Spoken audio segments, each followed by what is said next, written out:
beloved, Boss Mike, Cervera.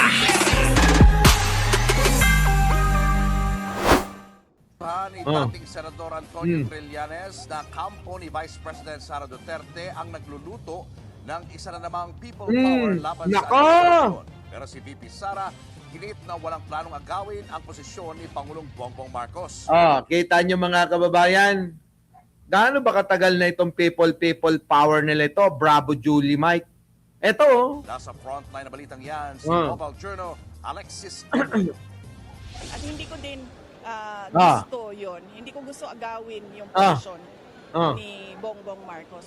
Naniniwala ba kayo dyan mga kababayan na hindi daw niya gustong agawin yung posisyon ni Pangulong Bongbong Marcos? May papaalala ko sa inyo mga kababayan. May ipapaalala ko sa inyo. Natandaan nyo ba yung panahon na naka-ready na siya? Nakadamit na mga kababayan. Kasi ine-expect nila na mapapalitan na si Pangulong Bongbong Marcos. Sino nakakaalala nun? Nagkaroon ng kaguluhan at nadamay pa yung rally ng INC. INC mga kababayan, sabi ko sa inyo, hindi ako naniniwalang sumusuporta yan kay Sara, mga kababayan. Never akong naniniwala na ang INC ay sumusuporta kay Sara. Siya lang yung nagbibenepisyo siguro sa hinaing nila. Oo. Pero mga kababayan ko, Sara, susuporta ng INC?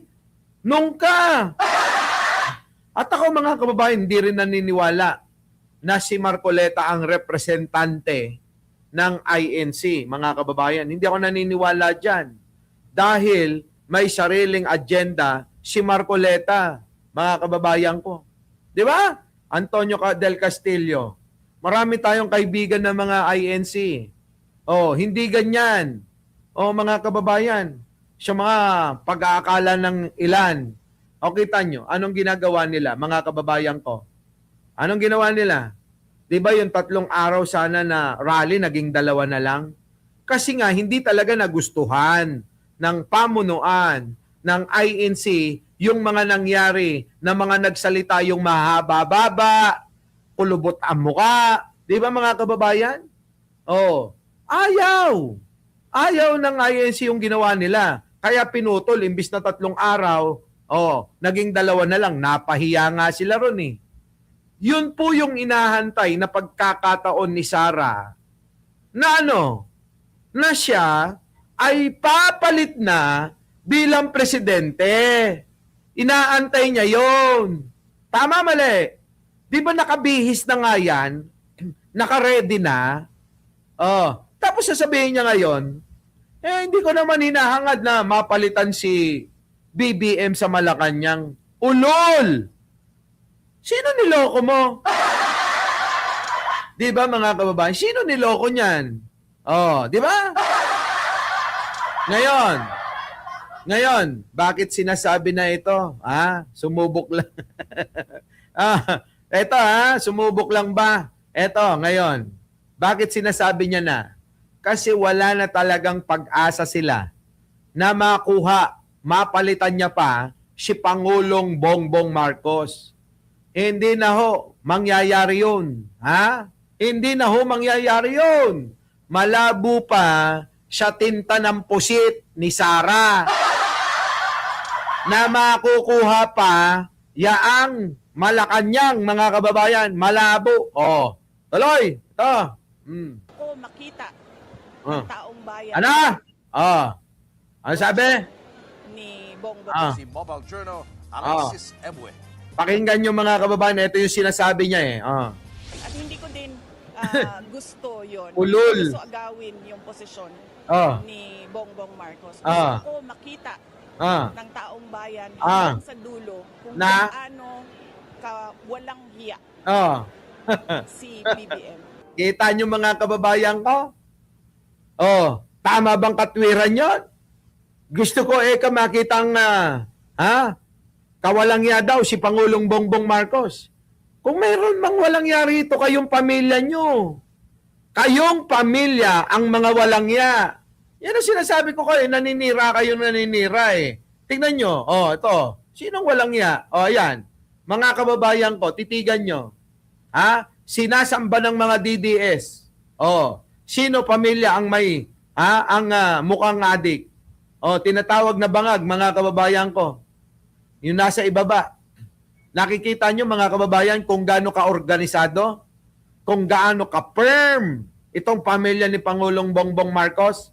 Na pagsama-sama niya lagi itong kanyang mga anak, si Sandro, si Bini, at saka yung isa. Di ba, mga kababayan ko? Sino ngayon ang mukhang adik dito, mga kababayan? Na sinasabi na walang ya daw. Si Pangulong Bongbong, adik, bangag. Pero mga kababayan, tignan nyo yung mga itsura, mga kababayan ko. Diyan pa lang makikita nyo na eh. Sa mga kinikilos pa lang ng pamilya ng Duterte at ng pamilya ni Pangulong Bongbong Marcos, malayong-malayo na. Ang layo, mga kababayan, ng itsura. Diba? Yan yun, mga kababayan ko. Balikan natin. Nasaan yung putang ina? Yan ang diretsang sagot ni Vice President Sara Duterte sa umuugong na panawagan umano ng ilang retiradong sundalo at grupo na si VP Sara ang manguna sa nilulutong umanong people power. Wala na. Suko na, mga kababayan. Suko na. Replay tayo, citizen, Replay to. Di ba? Virgie Florendo. Suko na si Sara. Wala na. Kaya yung mga umaasa dyan, luhaan. Kasi may mga retiradong general na mga tumataya. May mga negosyante na tumataya. Nandyan ang China na tumataya. Di ba? Nandyan ang mga magnanakaw na politiko na tumataya. Ngayon, si Sara na mismo, mga kababayan, ay suko na, hindi niya na kaya. Malabo na, Miras Channel, malabo na. Malabo na maaagaw nila ang kapangyarihan sa Malacanang, ni Pangulong Bongbong. Kita nyo? Tuloy. Ayon mismo kay Duterte, wala siyang balak gawin yan, lalo't nanumpa siya na depensahan ng konstitusyon. So, wala sa akin. Tangina mo, bait-baitan ka ngayon. Mga kababayan, bait-baitan ngayon. Si Sara Duterte. Samantalang, ilang taon na pinagnasahan mo yan. Diba? Ilang taon mong pinagnasahan yan, Sara Duterte. Burikat ka sa kapangyarihan. Ito naman, Diba? Niloloko mo na naman yung mga tao eh. Aminin nyo na hindi nyo kinaya. Diba? Meron iskaso. Aminin nyo na hindi nyo kinaya na maagaw. Yun ang katotohanan. Hindi yung kung ano-ano. Aywan ko sa iyo, Sara. Lalo tuloy. Ngayon, mga kababayan, pinapakita niya na suko na siya. Maraming titiwalag uli dyan. Bakit? Kung ako ho yung sumusuporta sa kanya, kung siya nilalaban ko, tapos siya sumusuko, ay hindi na. Ako na lang ba ang lumalaban sa relasyon na ito? Ganon? Diba? Parang isang relasyon na siya wala ng interes. Ikaw lumalaban pa. Diba? Kung suko ka na, ayaw ko na sa'yo. Diba, mga kababayan? Yan ang weak. Sabi, diba? Weak talaga yan. Sonia Pamular. Diba? Tuloy. King mga kamay ang pagsasagawa ng extra constitutional means to over Hirap na hirap pa magsalita. throw the administration. Sa kabila niyan, hindi pa rin tinantanan ng bise ang mga pasaring sa Administrasyong Marcos. Kita nyo, mga kababayan, sa kabila ng maraming kinakaharap na problema, itong Pilipinas, nakuha niya pa talagang manira. Sa kanyang speech sa Independence Day celebration sa Davao City, hindi niyang inakusahan ng Pangulo na magnanakaw ng kaban ng bayan. Kita nyo, mga kababayan, magnanakaw din ng kaban ng bayan, wala namang ebidensya. Kay Sara, marami na ho. Yan ang problema dito. yung gawain niya ipinapasa kay Pangulong Bongbong. Gawain mo yan, Sara. 'Di ba? Gawain mo yan. 'Di ba, Tina Sales? Gawain. Ano? Silently watching LS last night. Gamit na pang-debunk. Eto. Gawain niya, binibintang sa iba eh. Ang kalayaan natin at ang soberanya natin, hindi siya nawawala sa mga foreign invaders namin. Ay, nako, Sara. Parang sinasabi mo talagang sa'yo nang gagaling yan? Yung soberanya natin, hindi ka nga naririnig ng mga tao, ng mga Pilipino sa mga nangyayari dyan sa West Philippine Sea? Kailan nyo narinig yan? Dahil ba mukhang tinamaan ka ng ganun eh. Medyo kumakambyo ka na. Nako, Sara, wala na. Huli na ang lahat. Kampanyahan na next year. Wala ka na, hindi ka na mananalo, maniwala ka sa akin. Kahit maghubot-hubad ka ng mga kampanya, wala na, hindi ka na mananalo, walang boboto sa'yo. Siya sa pagsakop lamang ng mga foreign invaders. Nawawala din siya. Ano daw? Kita nyo magsalita ito, wala sa wisyo. Sabog-sabog, sabi nga ni Secretary Gadon, pagka ito ay nagbigay ng mensahe, pag ito nangatwiran, sabog-sabog mga kababayan. Sabog talaga. Oo. Ito ang tunay na sabog. Oo. Tuloy. Kung mga matataas na opisyal ng ating pamahalaan, kasama na ang Pangulo, ay malasindikato sa pagnanakaw. Kita nyo nasa na yung foreign invaders. Kita nyo mga kababayan ko, foreign invaders.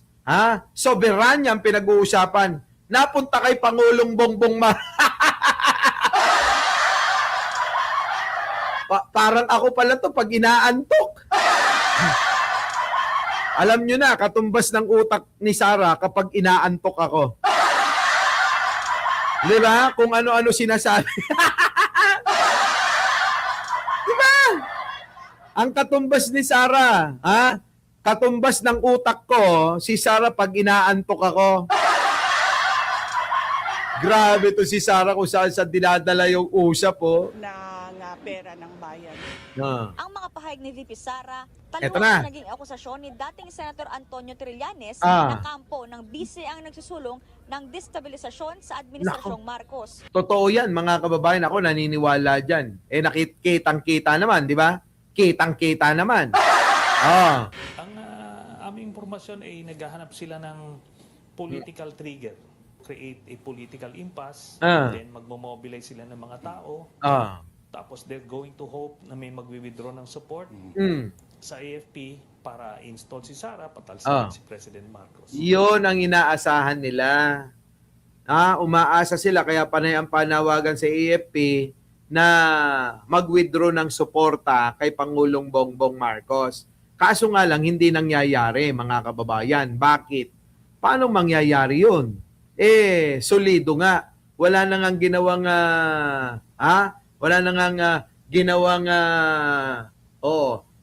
pag-check ng loyalty check. Ibig ko sabihin, wala na ngang ginawang loyalty check ang Malacanang eh. Bakit? Kasi tapat eh. Wala nang kailangang i-check, mga kababayan, kung sino ang mga loyal at hindi. Dahil matigas, firm ang suporta ng AFP, PNP kay Pangulong Bongbong Marcos. Yung inaasahan nila na ganun, wala na. Diba, Direk? Alam mo na, Oy, pongkan na pongkan. Good morning daw, sabi ni Direk, nandiyan si Direk Freddy, subscribe nyo yan. Tuloy. Ganon yung template.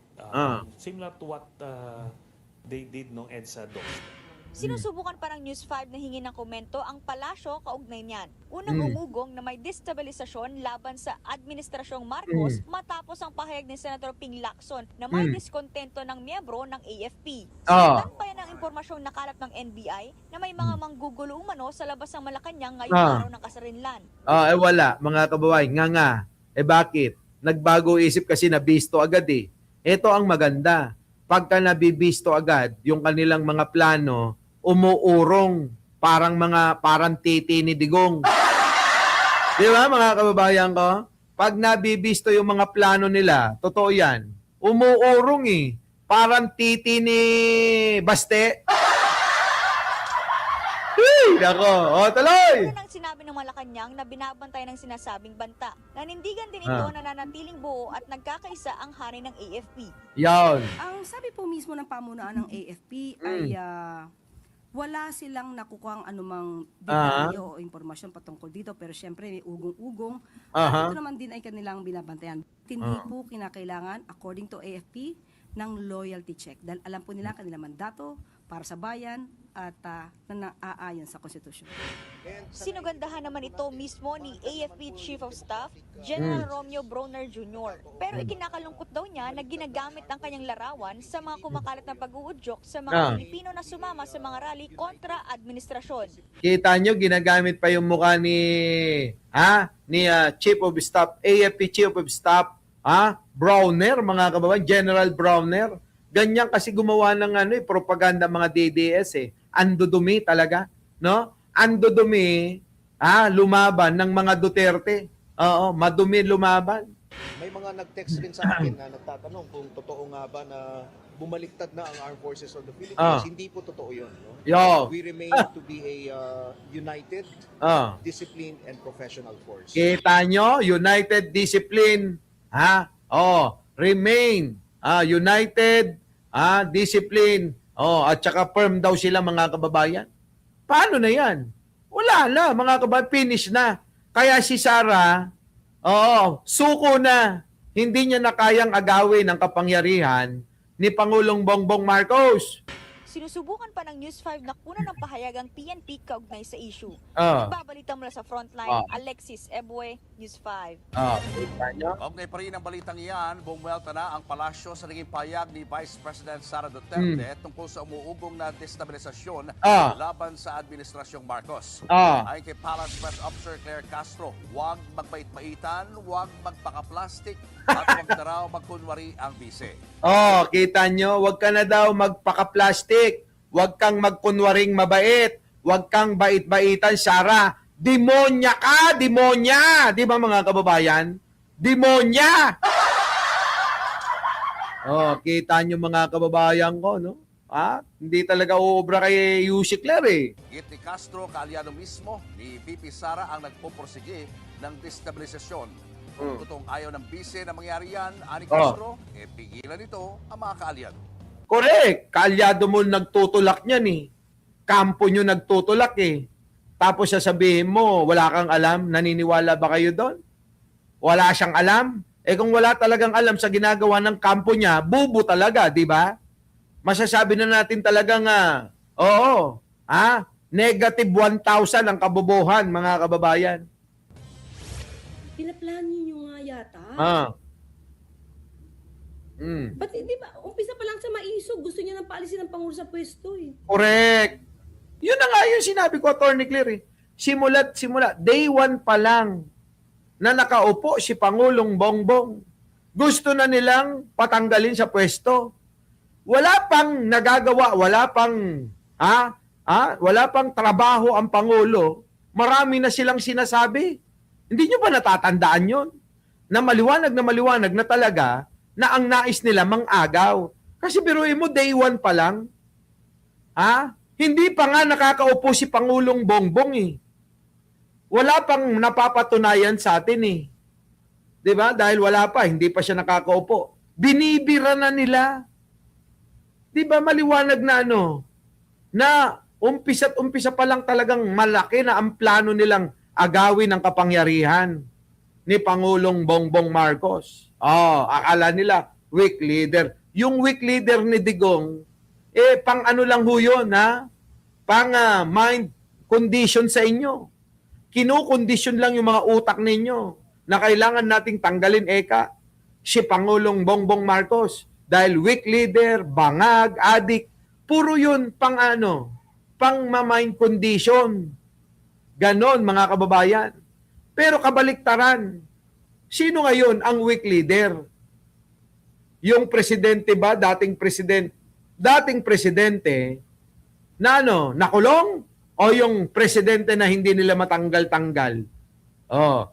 Kaya nga si Panelo hindi sang-ayon sa weak leader na tawag kay Pangulo eh.